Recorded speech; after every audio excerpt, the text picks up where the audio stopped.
Binaha ang nasa 40 bahay sa Davao City dahil sa malakas na pag-ulan doon kagabi.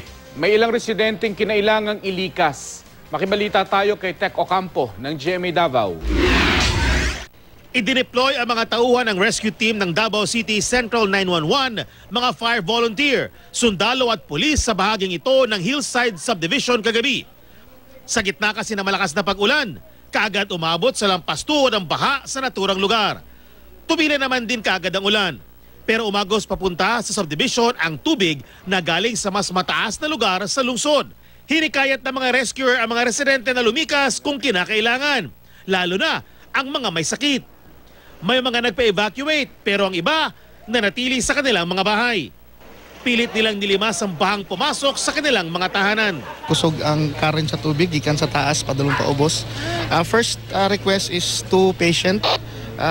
Isa tigulang din ang isa bedridden. Naapektuhan ng pagbaha ang hindi bababa sa 40 bahay.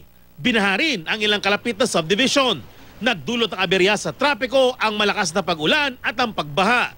Mahigit 1 oras halos hindi umusad ang mga sasakyan sa Buhangin Diversion Road. Sa ngayon, humupa na ang baha at nakauwi na ang mga lumikas na residente. Tech Ocampo, Nagbabalita, Pilipinas.